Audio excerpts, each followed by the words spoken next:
Well, on that note, it is time for me to now move ahead to the next discussion. We request you all to kindly be seated as our next panel discussion is going to be on the topic Pune Commercial Realty, the demand drivers. First up, it's my honor to call upon the session moderator. We've got somebody who's got overall real estate transaction and advisory experience of more than 15 years. Joined CBRE in the year 2008 in a core team of the ANT team based out of the Pune office, and somebody who's worked on winning and managing relationships with the key local as well as global occupiers, and in the process ensured increase of the CBRE market share and brand building. Our session moderator, Senior Director, ANT and Head Office Services, Pune CBRE, Divya, Guleria.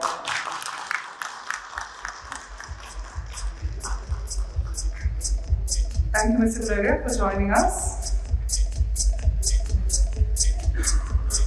Introducing our speakers next up in the alphabetical order, and it's my honor. First up, a second-generation entrepreneur working as an executive director in Amar Builders since 2007. Somebody who's leading the company into a new era, contributing to better systems, quality processes, and faster product delivery, keeping in mind the needs of his modern consumer, none other than Hrishikesh Manjrekar.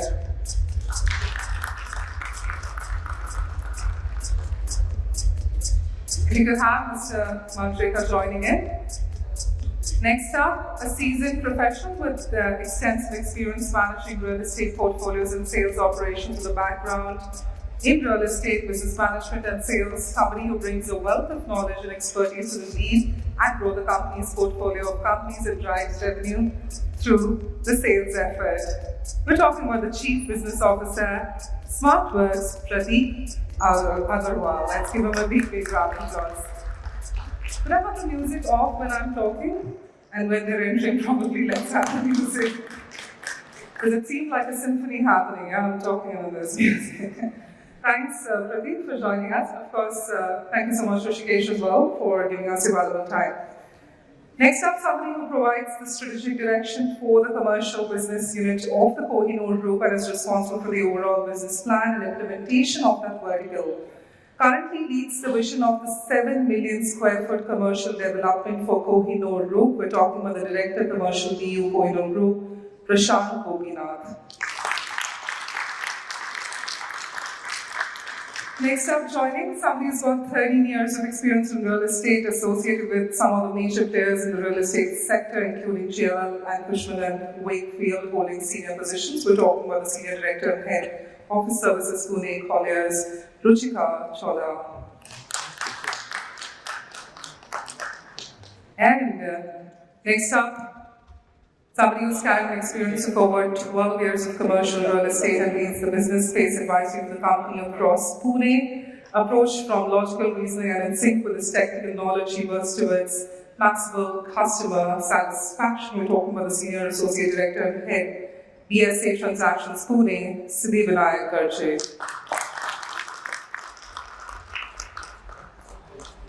And on that note, over to Mr. Guleria to take it forward.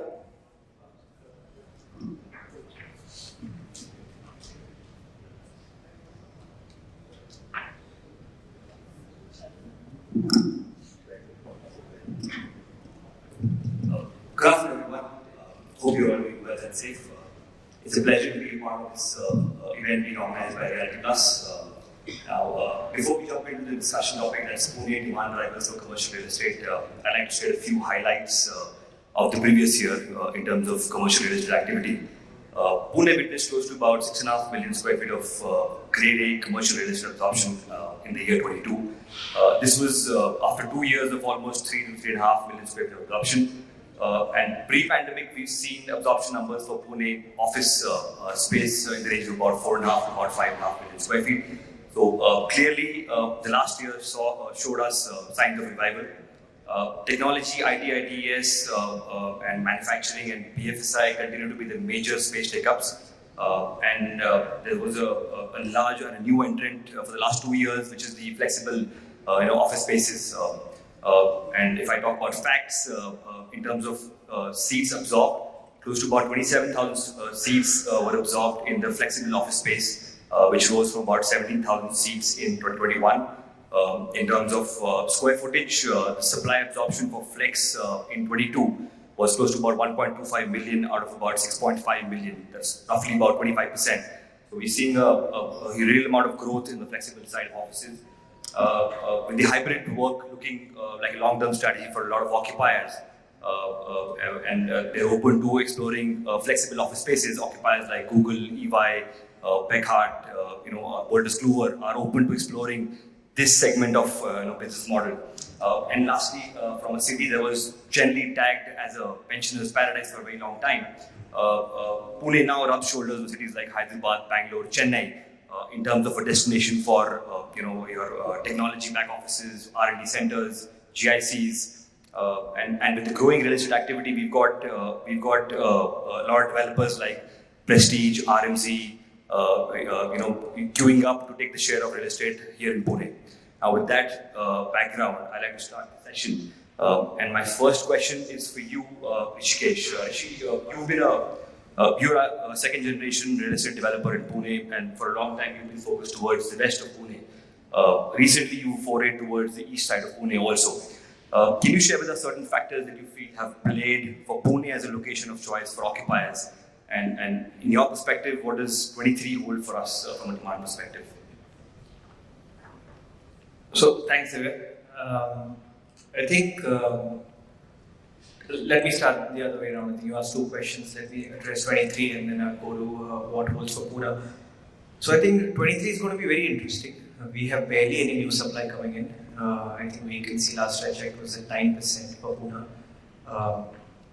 which is this year. I think that vacancy will keep dropping for the next year, 23, 24. I doubt there is any supply coming, any grade A supply coming in. So we'll see rents going up. I think there'll be a big spike in rent for the next 18 months or so. And then probably because the supply which is under construction will start coming in, that will probably correct itself. And what I usually like to see, I think any market which is around $1 a square feet does well, because that's how most of the multinationals look at it. And if it's there, that's a healthy market, because then you're competing with Hyderabad, you're competing with Bangalore, and I think that's what makes a healthy market. So I think 23 overall from a landlord perspective is great. If you're sitting on stock, I think is the right time to wait, be selective about your tenants, probably get higher numbers from that perspective. But having said that, if you're constructing now, I think you need to time it when it's coming out. Is it coming out next year, the following year? I think that's what it is. And your second question was, what does Pune hold as against other markets? I think Pune probably ranks 3 or 4 usually. Typically, I think Bangalore and Hyderabad and then Pune. So while we have a lot of advantages, we have schools and colleges and all, of course we lack infrastructure, I think, which is catching up. Is always playing catch up, because Pune is growing much faster than anyone anticipated. And I think the 6 million market, if it's growing at a 10% every year, I think that's a good number. What I think we lacked for a very long time is we didn't have quality, we didn't have institutional developers. We didn't have institutional commercial developers. So a lot of the big supply, a lot of the Google campuses, Amazon campuses were automatically going to Hyderabad or Google or Bangalore, where there were institutional developers more. So I think which is changing now. We have, I think, more than 5-6 large institutional guys who are creating campuses, which then creates good demand. I think that's what's changed, and I think that's good balance between east and west. So that, I hope that answers your question. Thanks, Rishi. Pratik, I'll come to you. Pratik, you're heading the business for one of the country's fastest growing service office operator, and Pune happens to be a large footprint of your portfolio, which continues to grow day by day. What factors, as per you, are making Pune an ideal choice for operators like yourselves and occupiers as well? Thanks, Divya. So I think there are multiple factors that make Pune the ideal choice for occupiers and operators like us. Talent, the geographical advantage that Pune has because of its proximity to Mumbai, the favorable climate, cosmopolitan crowd because we have a neutral accent, and also mainly the cost arbitrage from occupancy, talent, and cost of living as compared to other cities. overall make Pune a favorable destination for occupiers. And as Rishi mentioned that the infrastructure improving with the new airport terminal, metro coming in, the ring road coming in. Overall, all these factors contribute to Pune's growth. As far as Smartworks is concerned, yes, Pune is a very important market for us. We currently occupy about 2.1 million square feet spread across 8 centers in Pune. We're looking to add roughly about 2.5 million square feet over and above this over the next 3 years in Pune, between East and West Pune. We are the industry leaders currently in the city, have been for the last 6 years, and hoping to continue. Thank you, Pratik. Prashant, I'll come to you. You've been on both sides of the table now, right? You've been with a large institutional developer like Shapoorji, and now you're with a Pune-based large developer like Kohinoor. What are your views on how the city is faring in terms of its demand share vis-a-vis cities like Hyderabad, Bangalore? And again, same question, what does 23 hold for Pune in your perspective? The best part about real estate is it's not a zero-sum game, right? One city's loss is not another city's gain, and there is an opportunity for every city as it is. These 3 major cities contribute closer to about 50% of the country's share in terms of commercial real estate. And if you see, what I'm noticing right now is Pune has abundance of talent. There was a lot of migration happening to that Bangalore and Hyderabad side, which was also causing the growth of that city. Now, Pune, traditionally rich, heritage, culturally great, infrastructure development has taken its time, and now it's moving faster. So hence, if the talent pool is remaining, assuming which is happening also, and the infrastructure is growing, there's tremendous growth potential for Pune, as I see. And I wouldn't be surprised if it can come into the top 3 in the country in coming years. That's one way to look at it. The other side of this 2023. You've seen the highest of growth in the city just prior to COVID. What happened, and that matched in this. And this is a city which has been always in the vacancy range in single-digit number. And it has been holding steady and pretty good. Because the developers here, whoever has been doing this A-grade supply, has been consistent in what is delivered and have won the trust of it. The other side of it, which I was looking at, okay, there is east versus west of Pune, right? If you look at BFSI sector, maybe 40-50% of the back offices of the world's leading players are all in Pune. Now, look at that abundance of that talent pool creating across that ecosystem. So, looking at those supplies coming into the east and obviously in the west, because Kohinoor we have plunged in, and then fairly great amount of success, and then people are really looking up to this. So I see this balance shifting towards west, and then obviously east remaining stagnant. So which means it's a 3 million square feet which is coming this side and that side, and then eventually that 10% growth if you are anticipating. It's a wonderful year to look forward. No, absolutely. I think what you said is exactly what happened in the previous year. Out of about 6.5 million, which we tracked approximately, almost it was a 50-50 share, east and west. And historically, that's not how it's been.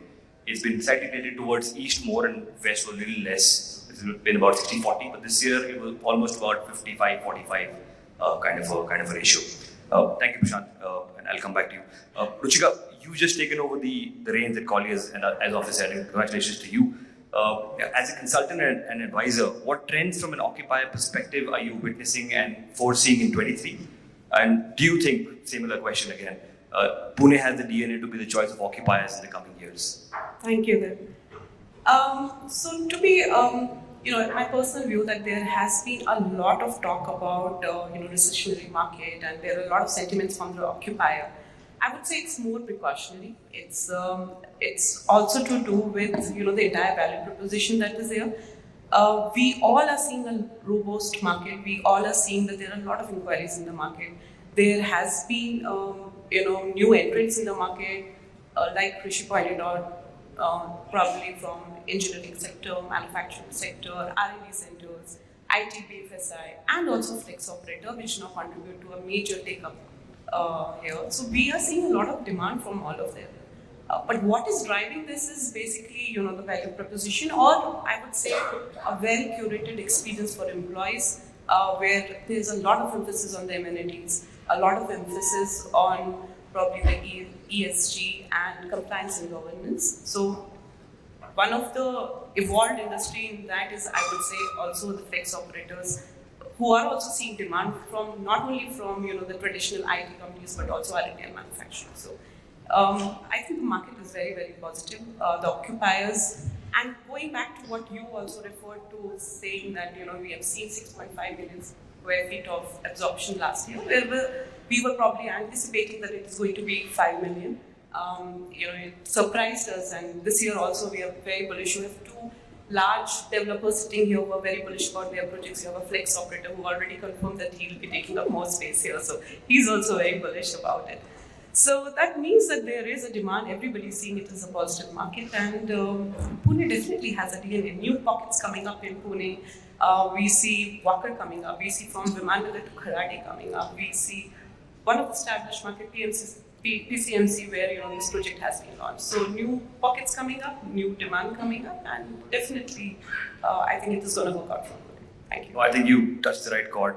Beginning of last year, I remember when I was sitting with my managers and talking about targets for the year, and I was very cautious that time. And to the end of it, the tables had turned when we closed the year with 22. Siddhi, coming to you.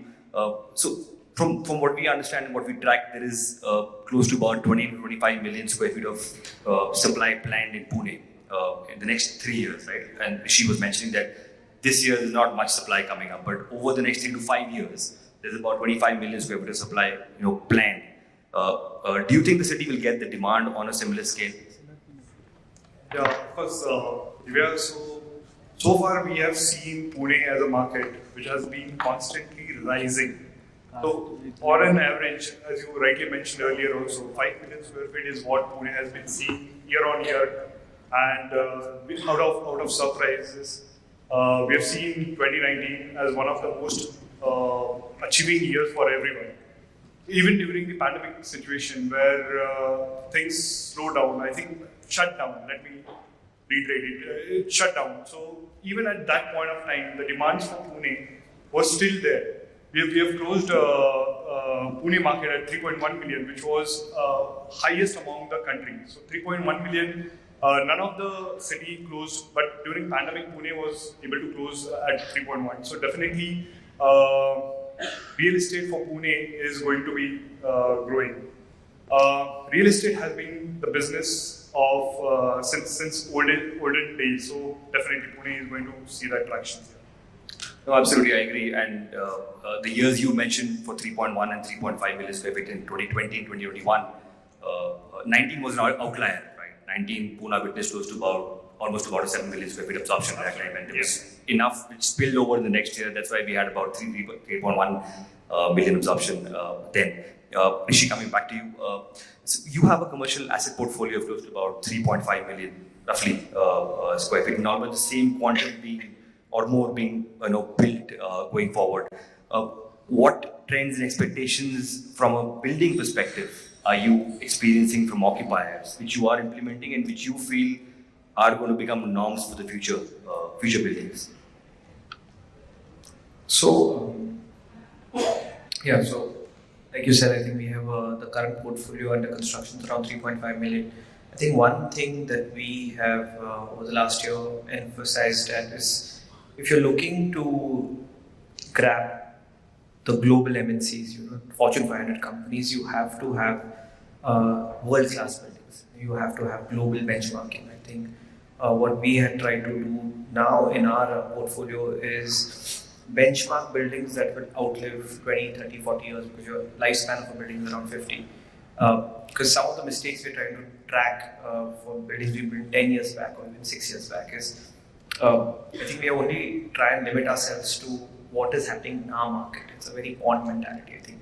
It's very important to see what's happening globally. It's important to track trends, what are happening in Seattle, what are happening in Hong Kong, and what are happening there. and that should be dictating your office here, because essentially that's where the decisions are being made. And so globally benchmarking your buildings is something I think important. I think just saying that ESG is today's catchword or wellness is today's catchword is probably putting it in a very myopic sense. But benchmarking your anything you build, let it be a small park or even a large park or whatever. I think if you want that kind of buildings, you have to benchmark it. So internally we've set a very clear standard, is that we'll design our buildings for the 2%, which is your top 2% of your Fortune 500 companies. Their RFPs is what will be the benchmark for our buildings, and whether they occupy or not will be just a test of time, but that's how our buildings will be designed.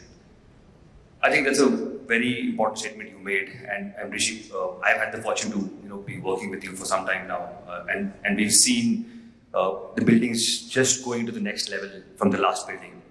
Be it Amar Paradigm in the west, to Megaplex, to now to AP81 and ATC, and we have something coming up in Bagoli also, and I'm sure you'll take that to the next level. Thanks so much for that. Prashant, I'll come to you. You're coming up with a marquee project in PCMC. Ruchika also mentioned that, which is, that location has been a preferred micro market for a lot of manufacturing occupiers, right? What factors does this micro market and the larger city played a crucial role in the site development? And I'm sure you're looking at making that a destination in the coming days. Any thoughts you want to share? See, PCMC as a market, you would see that it's the most infrastructurally developed market in Pune. I mean, I always wondered as to why it didn't develop as much as it should have at that point in time, and no other developer has also come. So we are fortunate to get that first mover advantage. Obviously, we took the plunge. But we see a very, very stable segment coming over to us. See, adding to the Pune dynamics and this PCMC as a market, Pune has major two industries, automobile and IT. This is one city which has this kind of a segment which very, very few cities have. Otherwise, normally it strives on a larger industry per se. Here you have automobile and IT. And this automobile industry, all their back office, which has been stable, run, 60 years, 70-year-old company, those companies lack grade A supply. And that was thought, and that obviously is translating today into the leases that we are discussing and then closing up. And in the proximity, so the talent pool part, definitely, it's adding to that value. If you see, 70% of Pune's major talent pool is coming from that side of the town, which obviously is moving towards Barnier and all that, because there are offices.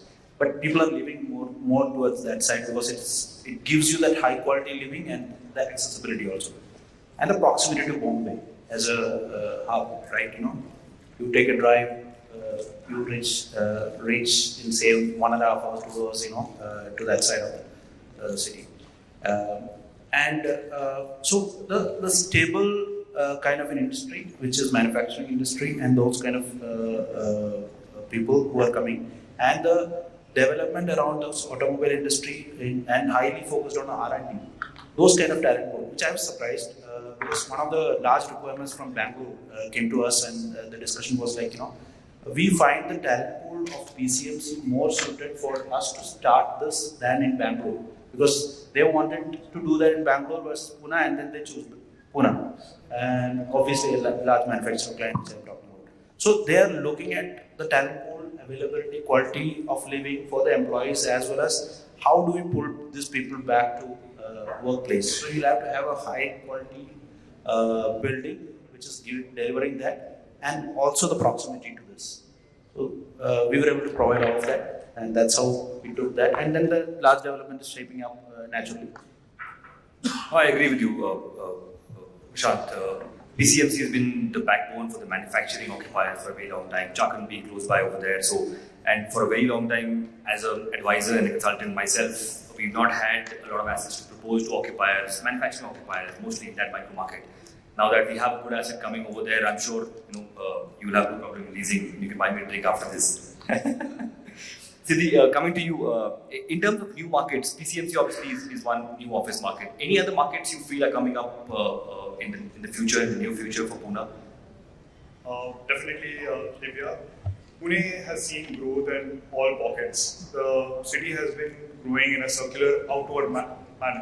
So when we used to call PCMC as PVD now, as the markets are growing, we need to redefine the CBD, SBD and PVD locations. So PCMC definitely is one of the micro market where we see a lot of traction will be coming soon. It was just because you rightly mentioned there was no proper supply, so demand was never went there, and we were forced to move the tenants and the occupiers to some other micro markets. But now, yes, PCMC is one of the locations which will come soon. We have our panelist Rishi sir also. He's coming up with Bagori as his destinations. While traveling through the roads, we are seeing the new billboards coming up. The definition of micro market has been changing now. It's no more Wagoli, but it's new Khradi. It's no more Koregaon Mundwa, it's Koregaon Park Annex. So likewise, the sentiment of people are to be in that micro market will be there. So definitely, we see the growth coming to the new Kharadi side as well, which is towards the Agarwal. And of course, since our financial capital is Mumbai, so towards the Wakat side, we see a lot of growth happening. Thanks, Siddhi. Rishi, I think all members of the panel agree on the amount of demand which is foreseen and coming, and the amount of development happening. One question, I think you are the best suited to answer this, in terms of infra. Is the city infra, or is it going to be able to catch up in terms of the demand which we are foreseeing, which will come in over here? We've seen some work happening on the airport, some work happening metro. Of course, everybody is keenly waiting for the metro to come in, because Pune lacked a public infra transport structure in place, which now probably will solve the problem for us. But do you think that will catch the pace at which other cities are working? Because a lot of occupiers are going to make their decisions basis infra very soon, or already probably are in the times to come.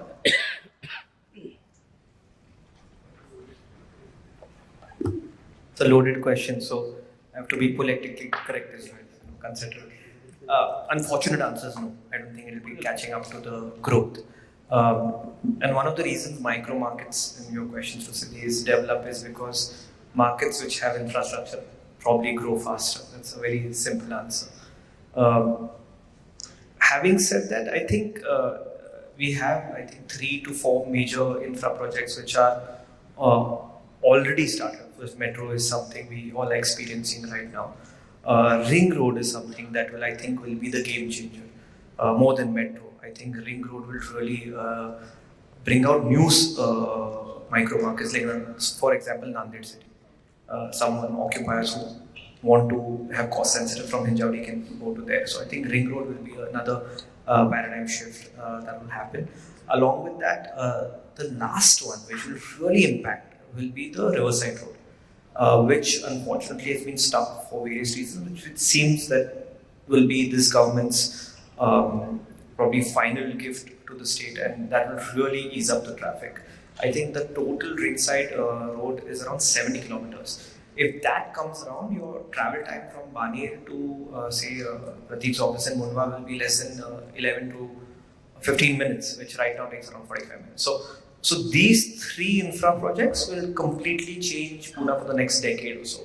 And then we'll need new 3 infra projects, which we'll know only then which would be. Yeah. But these will definitely impact it. No, absolutely, I agree. I think the ring road has been on the charts, and some amount of work has been happening for quite a number of years now. And in fact, I was talking to somebody in my office yesterday that the ring road is so important for even exiting or entering the city.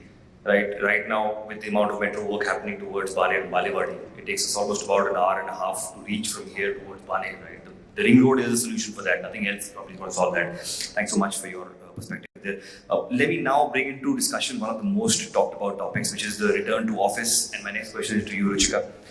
Now that we are a year since the last pandemic wave, how is the return to office looking in Pune, and any trends that you are witnessing from an occupier perspective, if you'd like to share with us? So the first good news is it is return to office. There's no longer work from home. It is a hybrid model, which most of the occupiers are now opting for.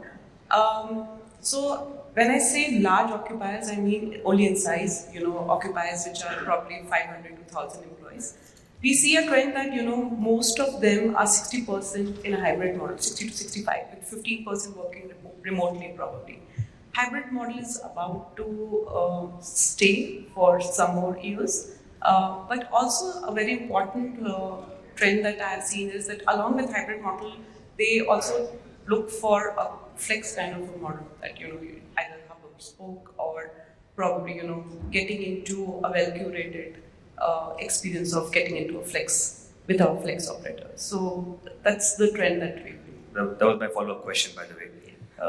Flex obviously being a major choice for most occupiers. The trend is here to stay, so I think you've already answered that.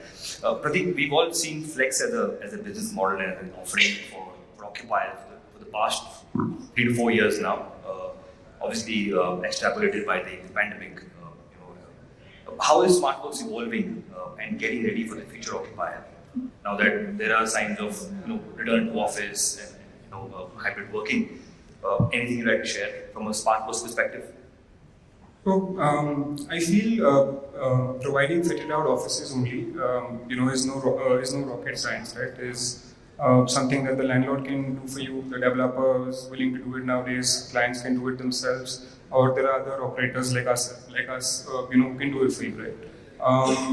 We at Smartworks, like to think of ourselves as a real estate services company or an office experience company.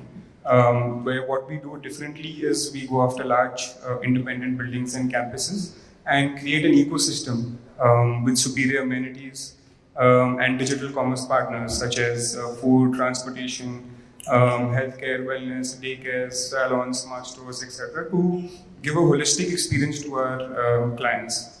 Our buildings are also very deep tech integrated with end-to-end integrated apps for a seamless member experience, from your visitor management to your parking to ordering food to booking seats, meeting rooms, even ticketing or feedback. Everything is via the app, right? So I think we are focused on providing fully functional, bespoke offices, hassle-free solutions, and holistic experience for our clients. Sure. Thanks, Pratik.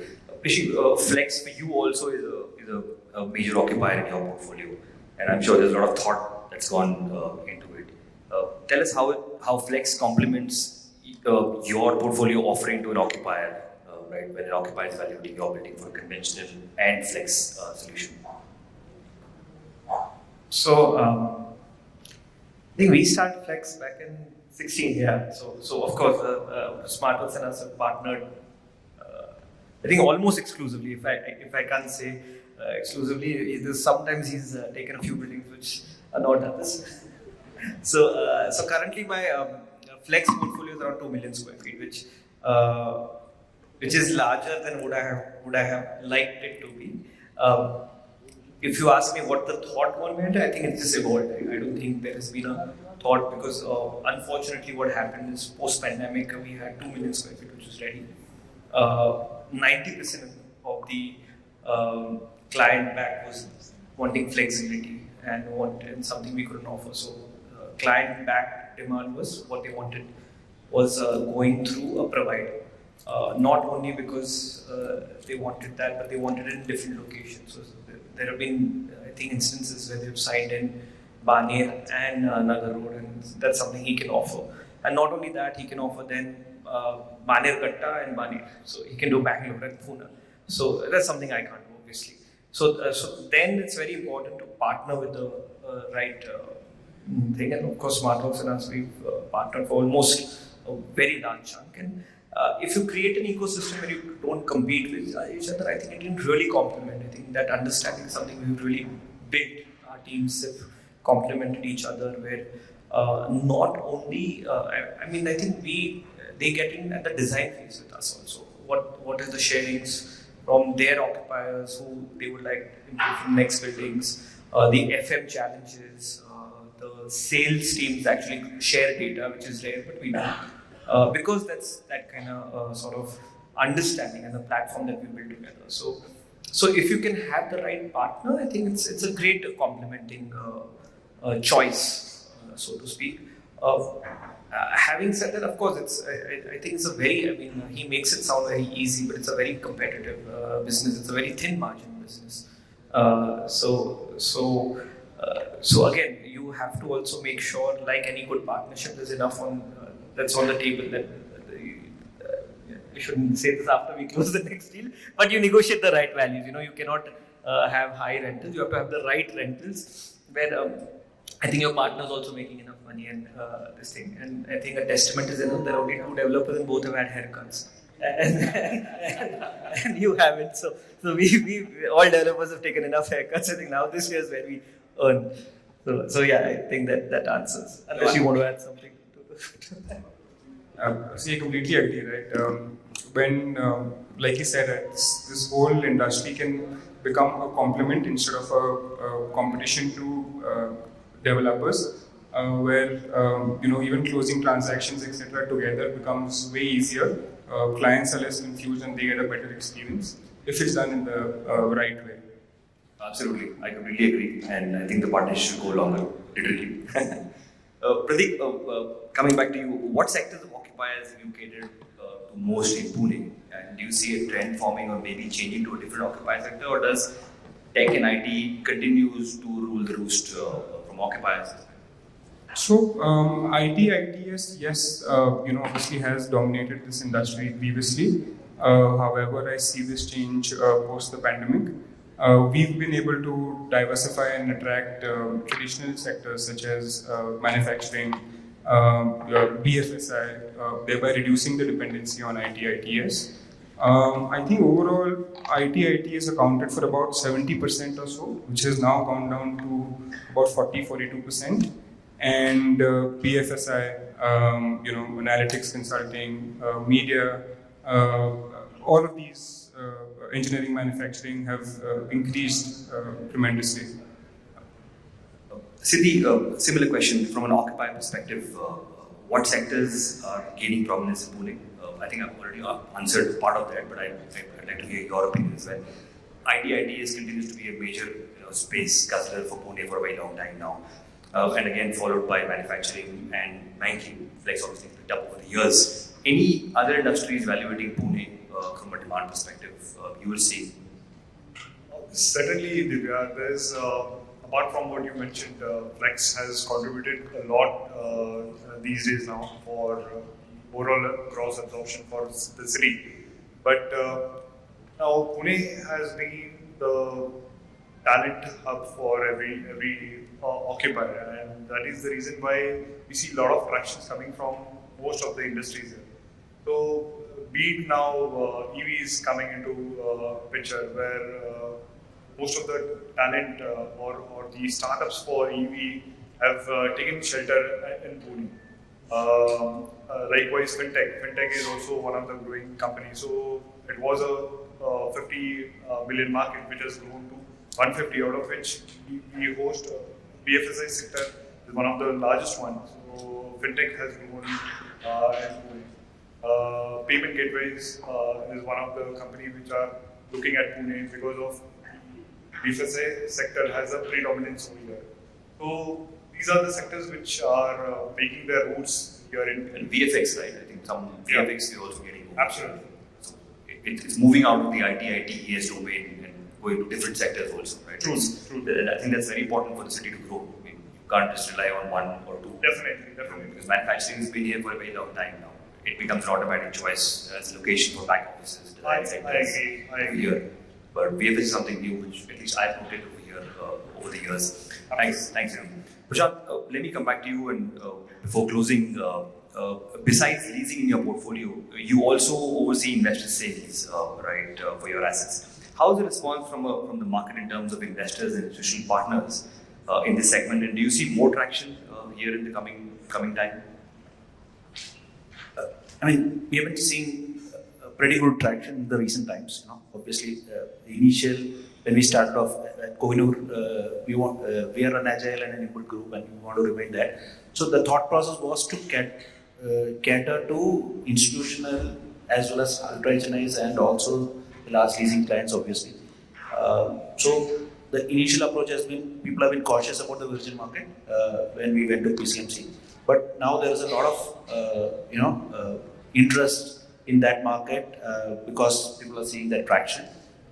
But across the other sectors, because we hold a huge land bank across the city, there are other discussions around, and obviously with a very large sovereign fund, we have signed one deal in Gajre, and then multiple opportunities are coming across. And what they are looking for is a builder of good repute who can give that title peace of mind for them in terms of your local expertise and also develop what is right for them. So with that, we see their confidence level rising up towards the city as well as towards the developer, because there are only four, five Pune developers who are doing that kind of, obviously Rishi is doing well as well. It's a market. So they want to go for a stabilized market rather than a virgin market. But the upside, what we are talking to them is, upside is much more when you take a calculated virgin market. The upside is much larger than a stabilized market, because then it's just a mathematical calculation just comes in, right? Denominator game. So we see positive developments in the last 5-6 months. Sure. Rishi, any views you want to share, like I mentioned to Prasanth, from the sale perspective or investor sale perspective? You obviously are, you obviously do that side of, besides leasing also, right? How has the activity been on that segment in terms of investor interest in buying, now moving to institutional buyers in your portfolio? I think it's fantastic. I think there are a lot of family offices, ultra-HNIs, who want to have a percentage of their wealth management in real estate. So, and I don't think that will go away. I think that'll always be there.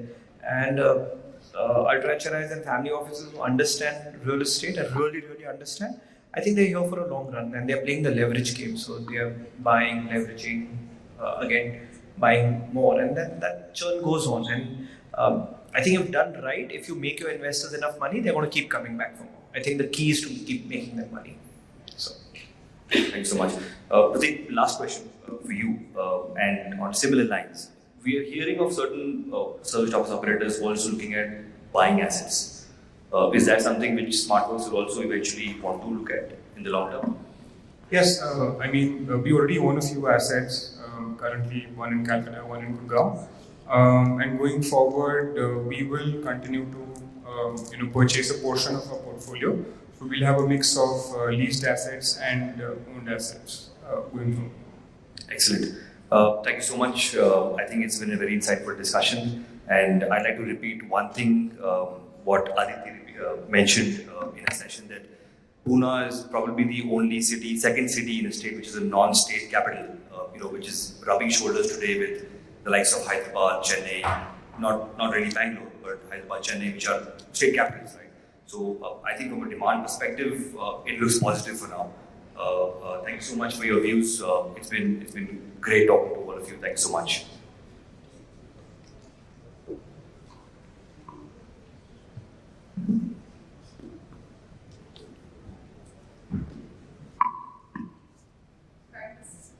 So much, and could we have a big round of applause for our entire panel? May I have the honor of calling upon the President of Kedia India Private Limited, Himanshu Agarwal, if you're here amongst us. We'd like to have you to help us in the felicitation. Mr. Himanshu Agarwal? Not there? All right.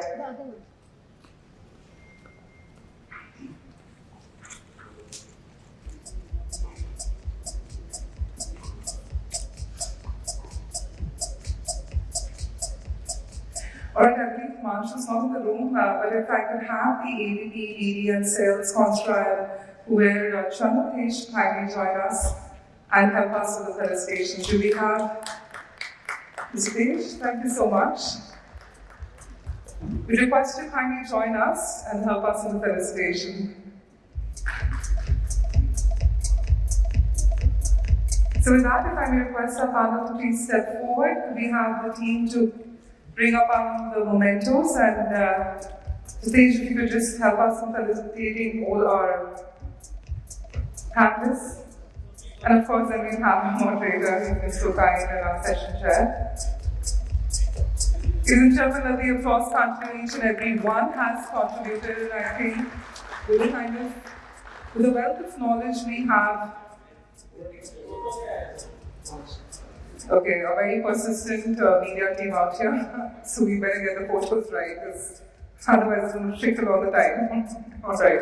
Come on, everyone, let the applause continue. It's all happening today here at RP Realty for Pune market. Each and every panelist has contributed with their wealth of knowledge, and we humbly thank them for being a part of this discussion today.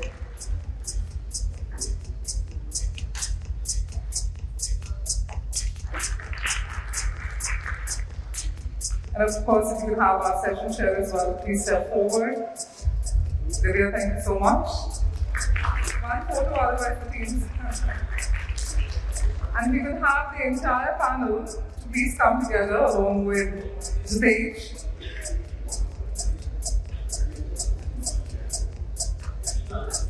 And this we're talking about our panel discussion, our incredible panel being on the stage, contributing on this platform. Thank you once again.